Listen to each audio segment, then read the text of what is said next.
self-care is not selfish. It's actually the biggest part of showing love that you could offer to your family, your friends, and your community. As women, we nurture and take care of the world. And so it's just so important to make your health, your self-care numero uno. So get around people who are going where you want to go and who are where you want to be. And that's exactly what I did. I wanted to be in real estate, so I got around people who were doing things in real estate that I wanted to do. So you might not be able to move things around or change what happened to you, but if you can change the way that you see it and how you're reacting to it, there's a way. Just do what you have to do. There's no excuse. This morning, I knew that if I didn't get up at 4 in the morning and clear out my emails and do everything that I needed to do. You don't want the government to dictate or a judge to dictate how your hard-earned sacrifice and wealth gets distributed to your family and your loved ones. Our culture is embedded in American culture.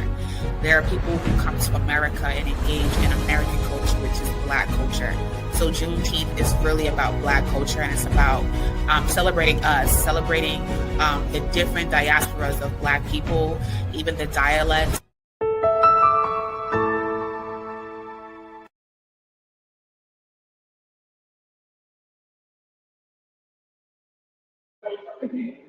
Hello, everyone. How are you doing? My name is Athenia Rodney, CEO and founder of Juneteenth NYC. I am super excited because we are, excuse me, we're almost at Juneteenth, y'all. So excuse me, I am at Gas South in Georgia. Today, they had a procurement fair where businesses got to connect with city and state agencies to service their business. So this conversation today is very timely, and sorry, I'm choking over here. But this conversation today is very timely as we have one of our exhibitors for our Juneteenth Festival that is going to be in 37 days. Oh, we're counting down the days, y'all. Counting down the days. But I am always excited. This is our 17th year that we will have our Juneteenth Festival, and it is nothing short of going to be an amazing experience. And one part that makes our event amazing are our exhibitors and our vendors. And today we are going to be talking with one of our vendors, Miss Donella Johnson. She's the founder of These Tasty Treats. Donella is a passionate part-time home baker whose mission is simple yet meaningful, creating treats that warm the heart and make your taste buds happy. Ooh, that makes me want to get some.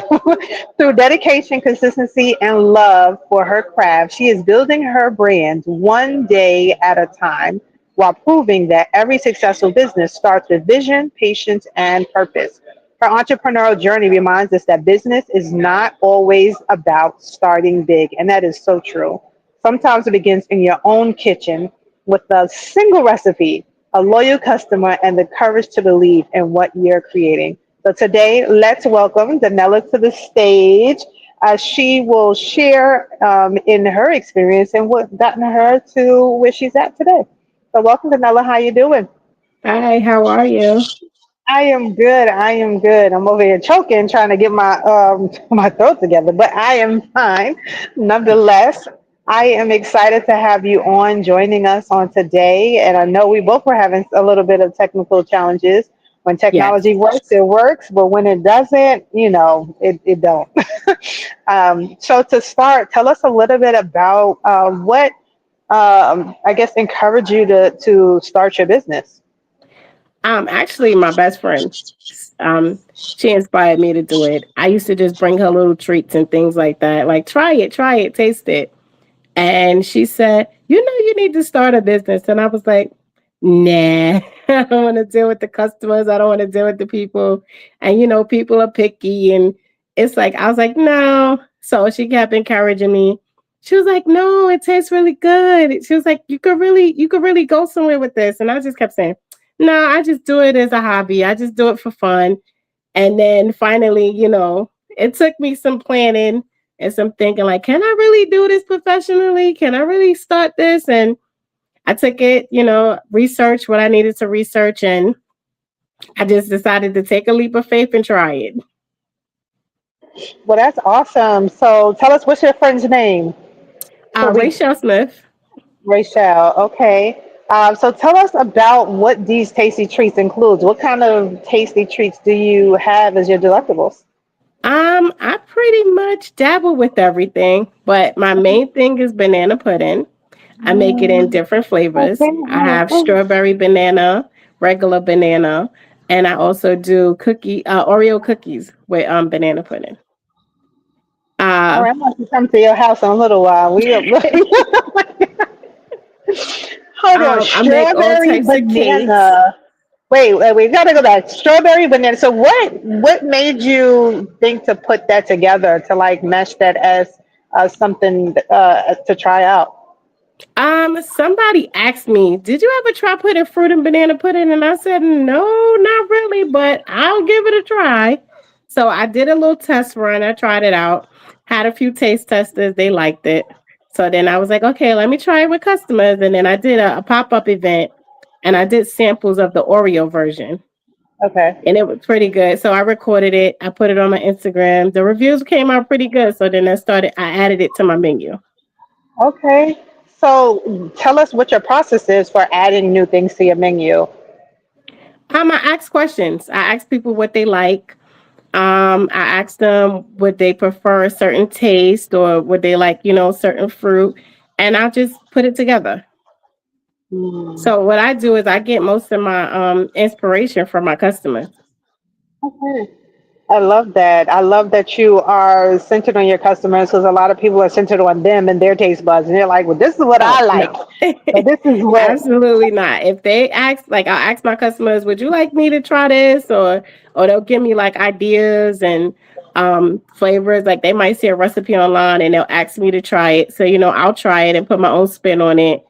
I don't necessarily try to do it exactly how the other person does it. I kind of like I have my own twist on things, and I like to make my own buttercreams and my own icing. So I really don't try to do like the processed ones. I try to make it from scratch. Nice, nice. So, how did your love for baking first begin? Like, did you always bake? Was that just something that you was like, did you pick up during COVID? Like, where did baking come into play? No, it happened when I was young with my grandmother. So, Okay. like Thanksgiving time, she would make sweet potato pie and she wasn't really big on baking, but I always wanted her to try new stuff. And she was like, "Oh no, I just want to make sweet potato pie." So I would try to get her to make like apple pie. So I started, finding little ways of making new creations and adding it and adding like a banana pudding twist to it. And she used to be like, "Where you get this from?" She'll try it out. She liked it. So, I just started from that, like trying to just broaden my grandmother's horizon as far as baking goes, because everything was just sweet potato pie. I love it. So now, question: did Grandma end up doing? Did she end up making anything else besides the sweet potato pie, or She's was she just stuck to the sweet she potato still pie, but I ventured okay? into other things. Okay. Okay. So do you carry her sweet potato pie on your line? Yes, I do. Okay. I definitely have a sweet potato pie recipe on my menu. Awesome, awesome. So, being in business, being an entrepreneur, there are challenges and there are some like yay moments, right?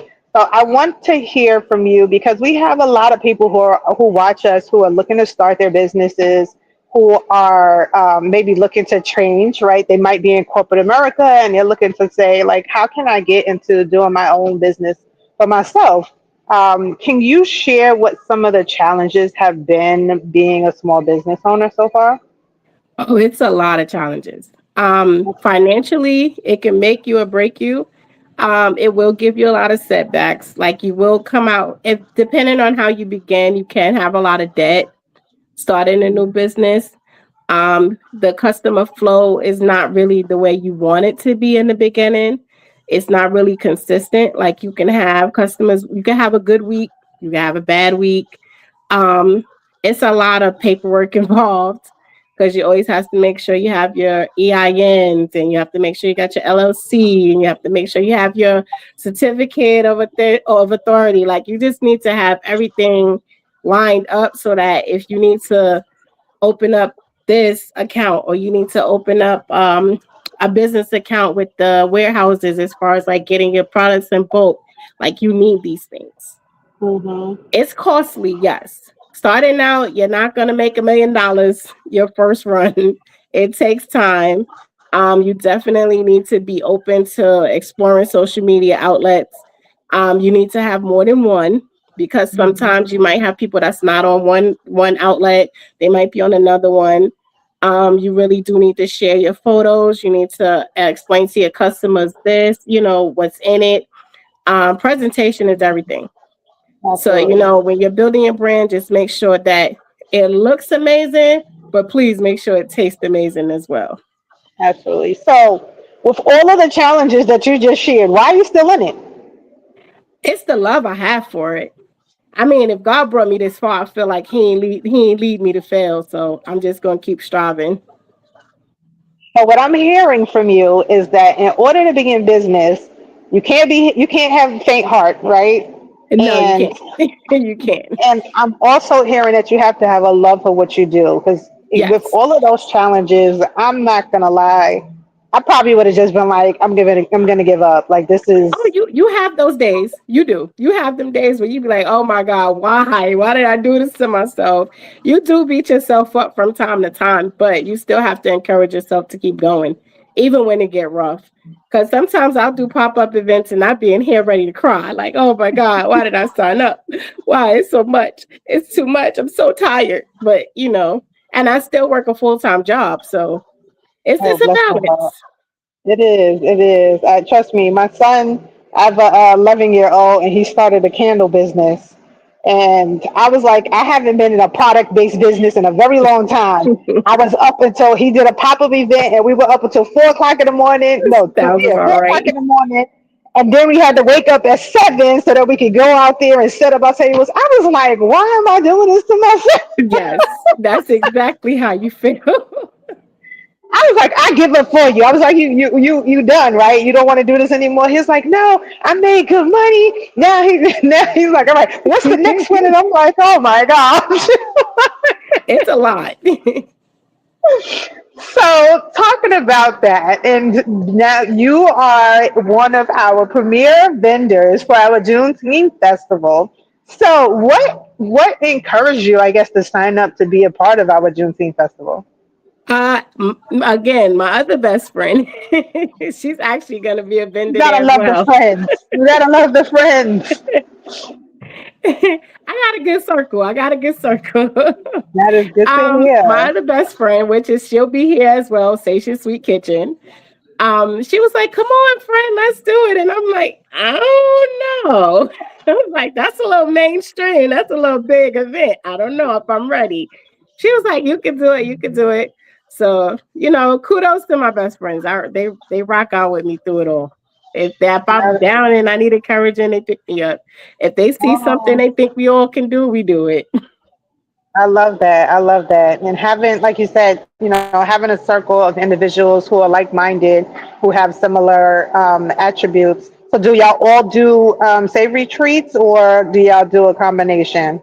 Me and my best friend Stacia, we both do savory treats, but we usually like offense. If she bakes something, I won't bake it. If I make something, she won't make it. Okay, okay. So, should we put y'all near each other or far on bookends of the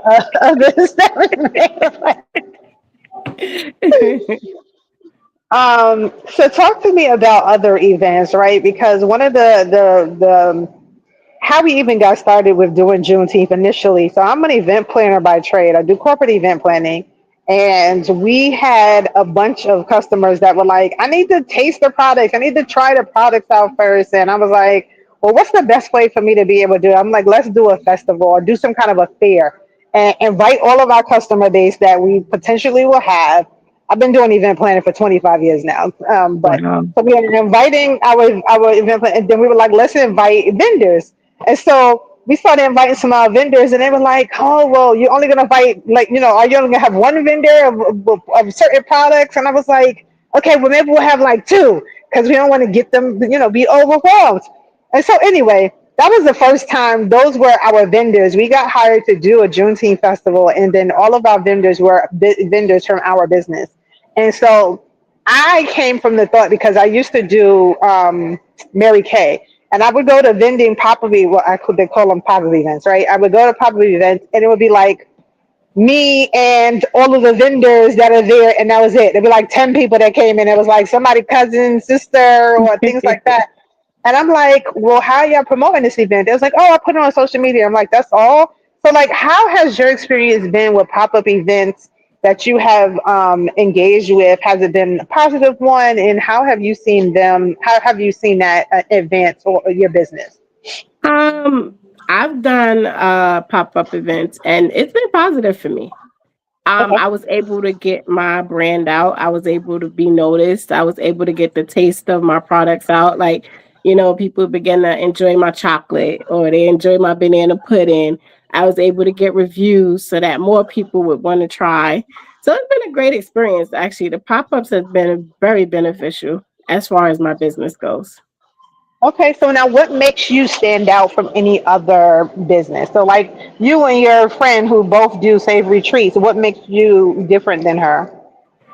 Um, with me, mine's is like really loud colors. I'm hot pink. Okay. Hot pink and black, and I have like an animated logo. Also, I stuff my treats with a lot. So it's like you'll see a lot of crumble on the top. You'll see a lot of cookies if I have cookies. You'll see a lot of butter pecan if I have butter pecan cake.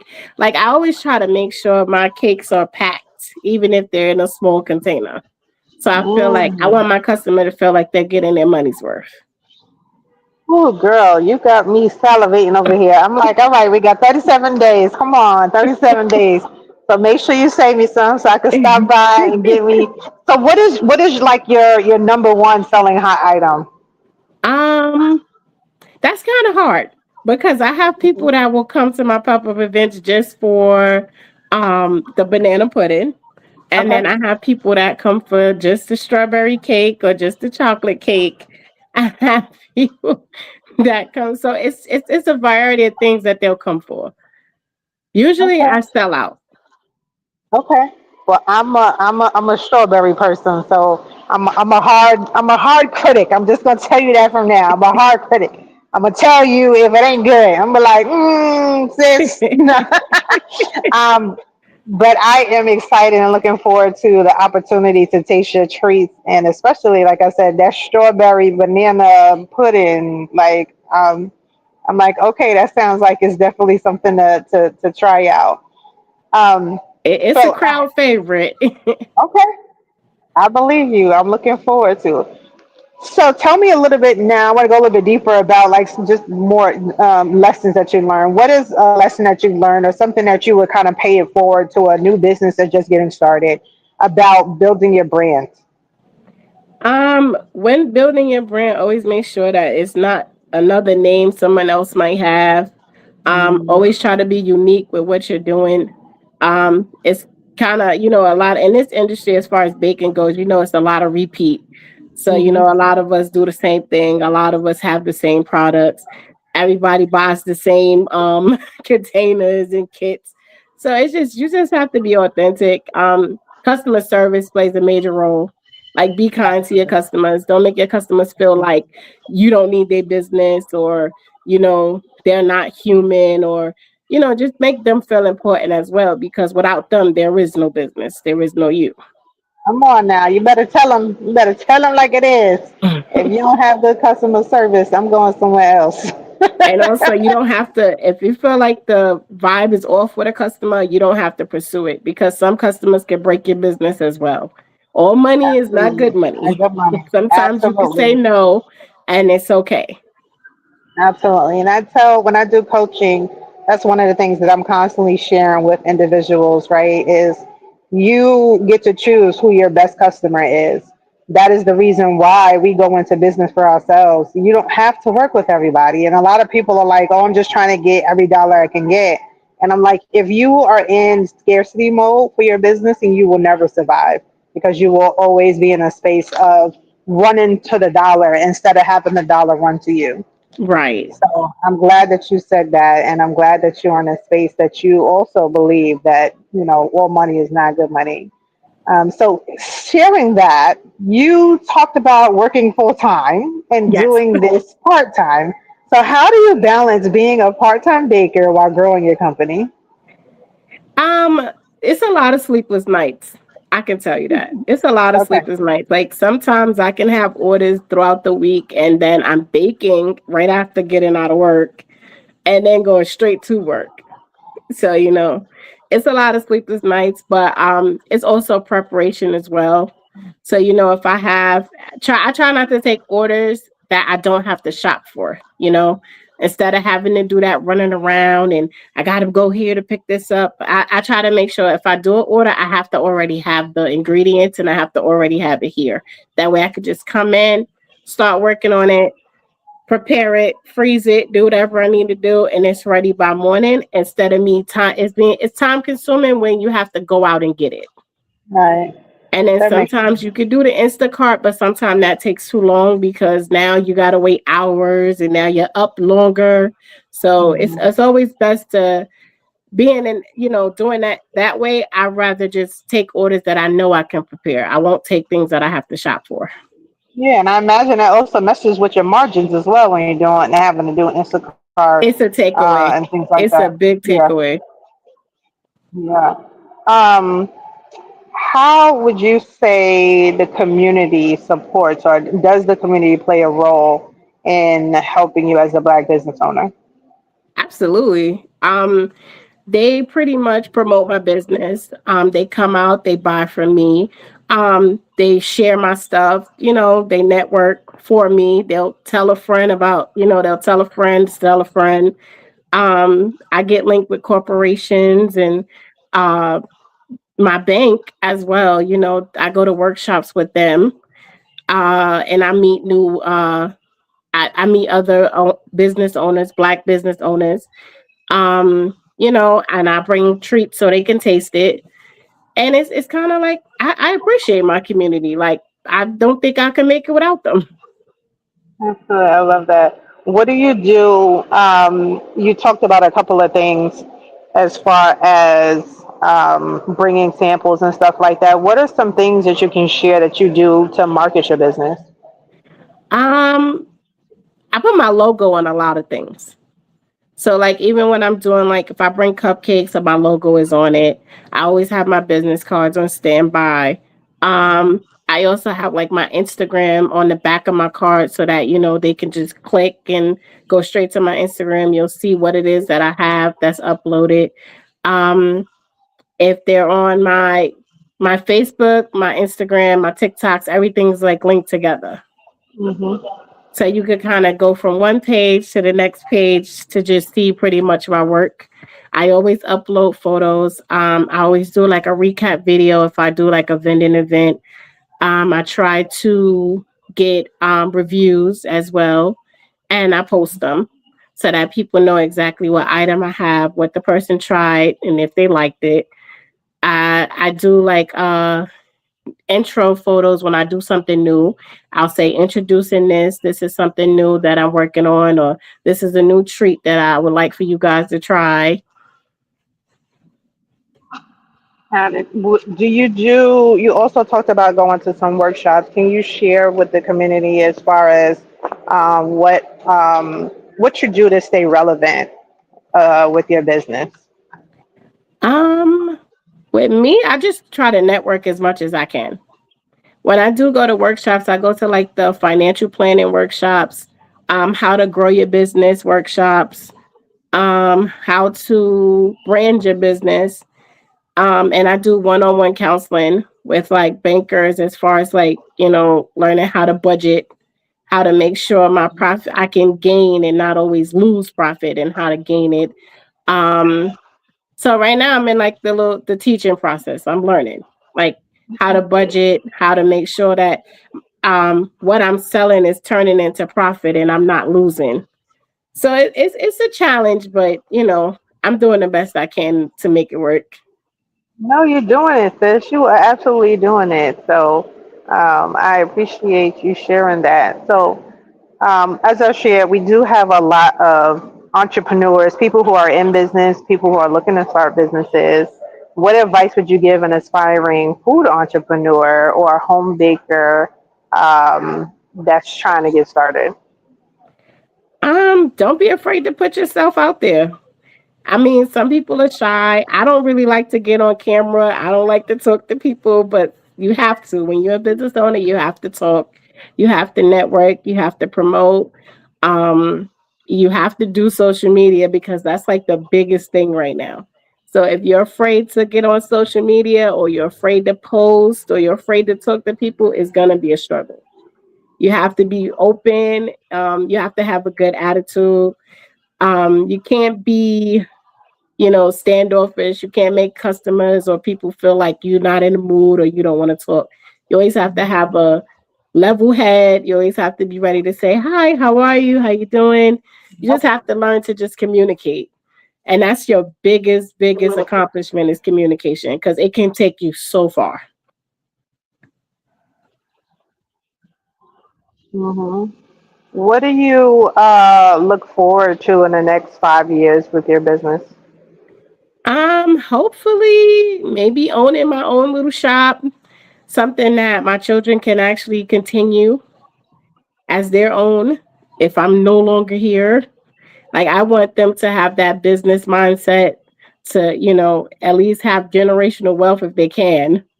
So it can be passed down from me to them, to their children. That's the most important thing to me. Okay. Now you said you have little ones. How old are your kids? And how many do Oh, you I have an adult and teenagers. have? One is Okay. 23, one is 16, and I have two that's 13. Okay.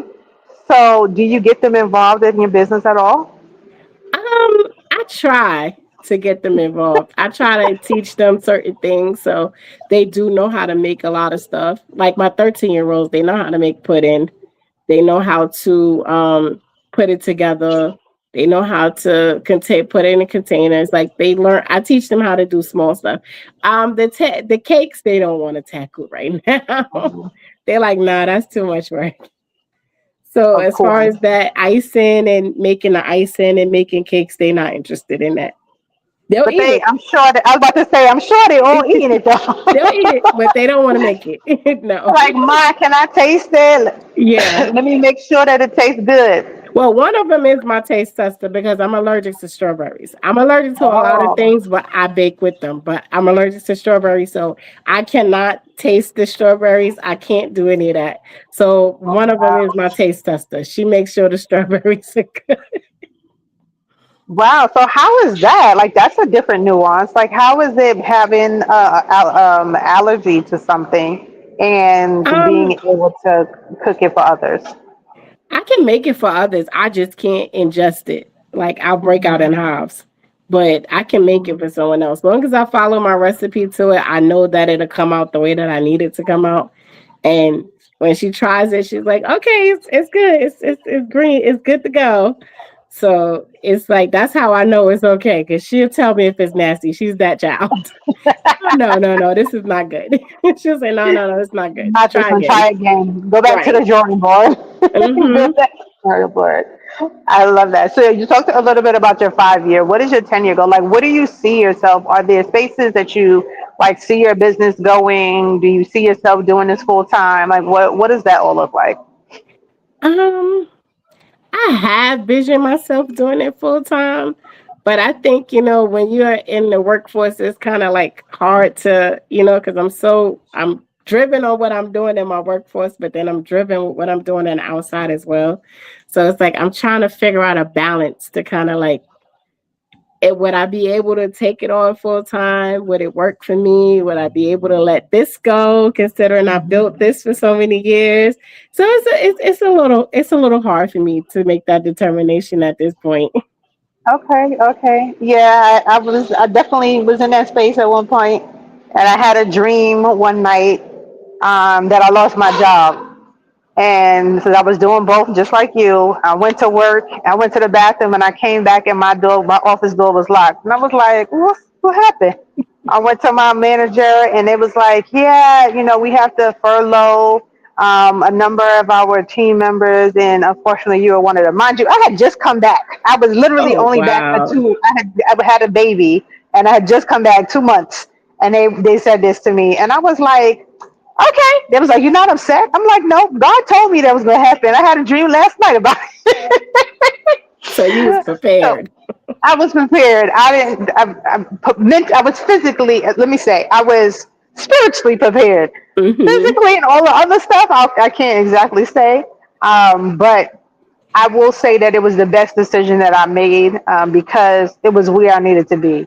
If you are a person who loves to make your own, and I say this loosely when I say make your own schedule, right? Because Hmm. people are like, when I say make your own schedule, I'm like, but you're making your own schedule, as in you don't have to speak to somebody about getting off for your schedule. You say, oh, I want to take this day off, but that might mean you have to work at night and you have to pull, do adjust your hours in certain places. So I'm always telling people, be careful when people are like, oh, I want to make my own schedule. I wanted this, I wanted that. I'm like, yeah, it allows me the flexibility to be there for my children, but that doesn't mean that I don't still have to do the work. The work still has to get done Right.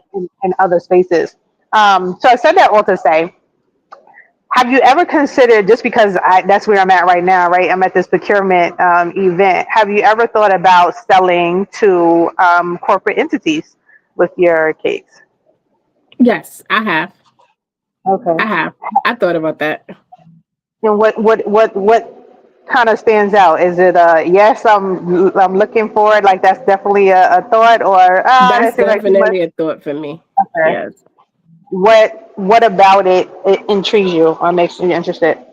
It's just basically like getting a corporation to pretty much pick up my brand is, to me, that's like a major accomplishment. Like my hard work paid off in some way. Compared to, Absolutely. when you're doing it by yourself, it's a little bit difficult, because like I said, customers could be good one week or good one month, and then the next month is slow. At least with a corporation, it's steady, it's Hmm. consistent. It's not like, okay, well, we're gonna work with you today, but then the next month is like, slow. To whereas it's a consistent basis, and that's what bakers really look for. We look for that consistency. We look for that reoccurring customer or that reoccurring contract. Like that's the goal. Absolutely. So, who would you say is like an ideal client for you? Um, my coworkers is clients. Um, my pop up event people that I vend with, their clients as well, because if I'm at a pop up, if I'm not, they'll text or call, hey, can you make this for me? So Hmm. I have reoccurring clients that I appreciate. I appreciate them. Okay, so I'm gonna take it a little bit deeper. Just because I'm a coach, this is what I do in marketing. I'm always pushing people a little bit farther. I want to see you go deeper. So, if you had to identify characteristics that would let someone else know, so like, I want to refer people to you, and I'm asking you to tell me what characteristics do your top customers have? What would you say that those characteristics are of your, let's say, top three customers? Um, my top three customer characteristics. Yep. So think about your top three customers. You have three customers in your mind that are like top of the list, like they're reoccurring customers. You can tell them the price of something and it'll go, oh, that's too much, or like those are the ones that are gonna, they're okay with paying it. If they usually buy small, and then they want to buy a cake and you said it was 150 or $350, they're like, all right, no problem, how do I pay you? Like, those are an ideal customer. Do you have three ideal customers in your head? Yes, I do. Okay.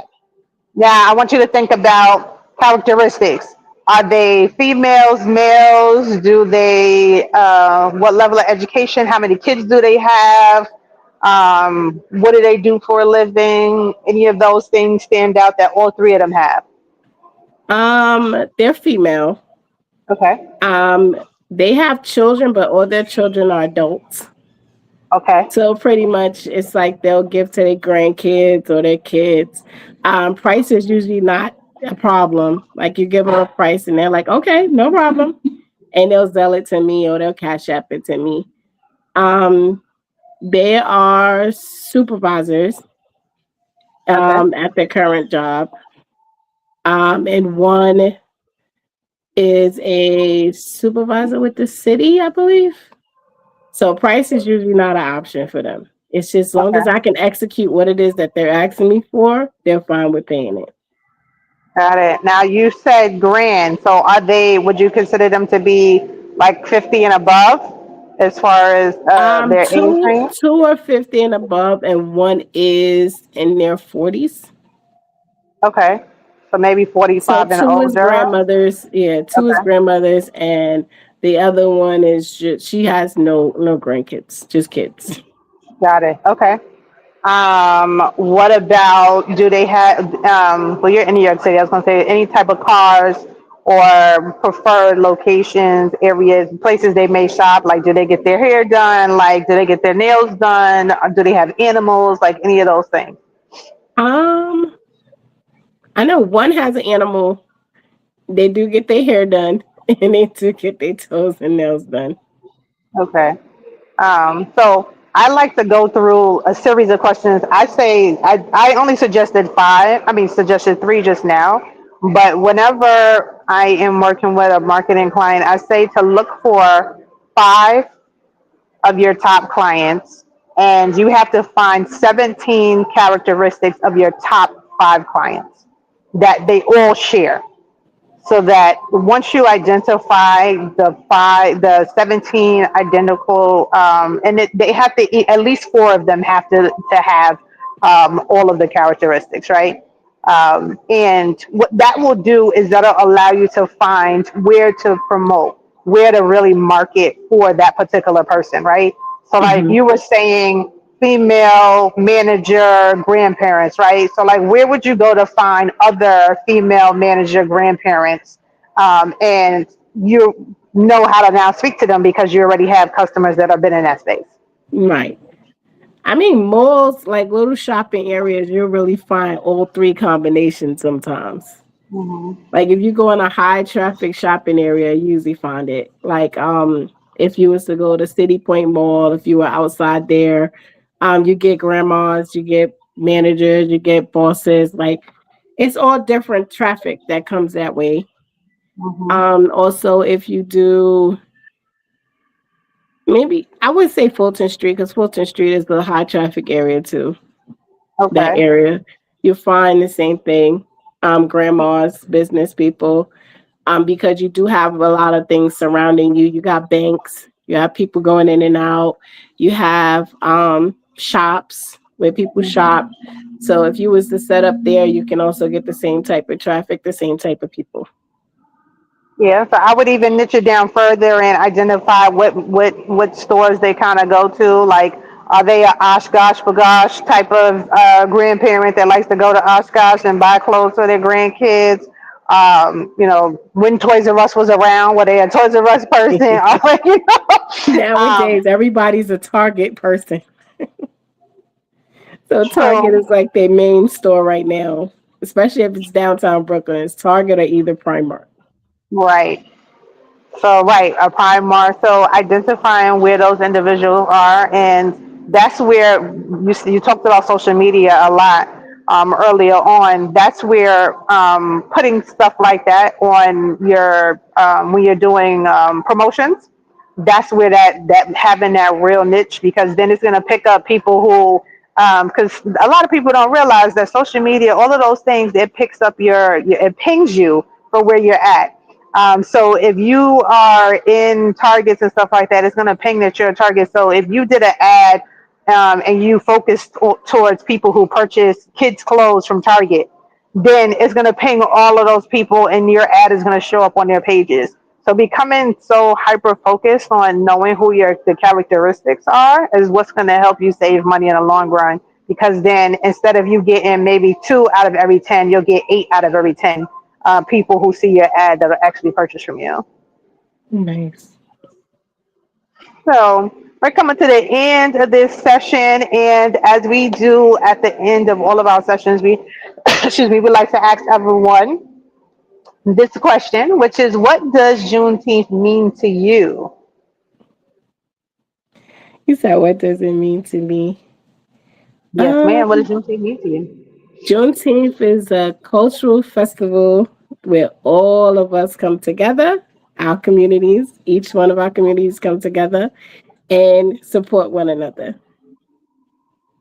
Absolutely. Well, thank you for that. And is there anything that I didn't ask that you wanted to share with the community, or do you have any pop-up events that you are doing before Juneteenth comes?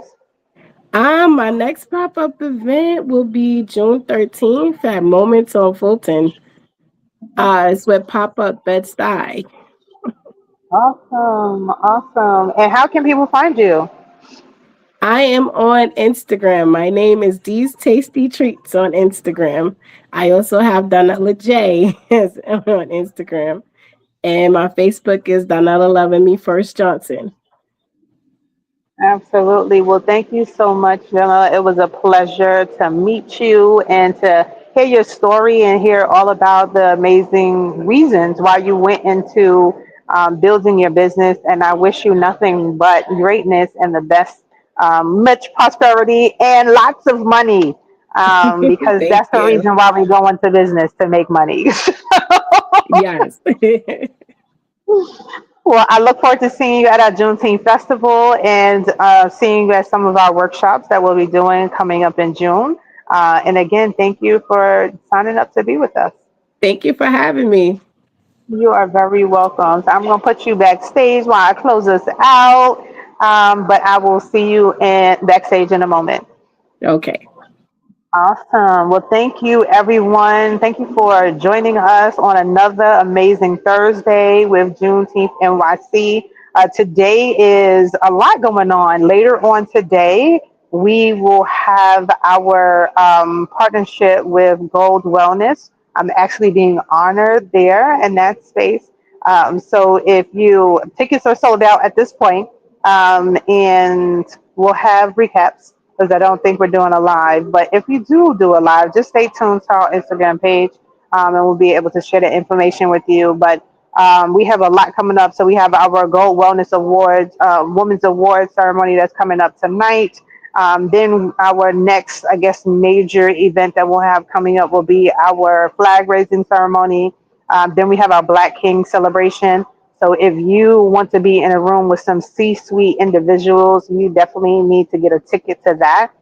We have a special coming up. So again, stay tuned to our social media page, follow us, like us, and make sure that you are saving our posts so that any notifications you hear about it first. What else? After our Black Kings, then we have our virtual summit that we will be doing where we will have some amazing speakers talking about everything from education and awareness to health, talking about different types of cancers that we don't even have conversations about or even know much about. We want to make sure that we are going a little bit deeper with that. And then our big day, our Juneteenth festival, which will be on June the 20th. That is where Donella will be sharing some of her great treats, these tasty treats that you definitely want to try, because I'm going to be looking for that strawberry banana pudding for myself. But definitely want to come out to that. We're starting that off with a parade. So if you have a nonprofit organization, a school, a dance group, a step group, a marching band, and you want to be a part of our Juneteenth Freedom Parade, we encourage you to go to our website, juneteenthny.com, to sign up to be present for that. Then after the parade, we're going to go into our festival. We have a children's area. So if you have little ones, we're going to have a soccer clinic. So we're going to be, being a part of all of the FIFA World Cup kind of activities. You get to be firsthand. We're going to have a basketball clinic. We're going to have pickleball clinics. We're going to have tennis clinics. We're going to have soccer clinics. I think I said that already. but you know already, soccer is going to be a big part of what we're doing this year.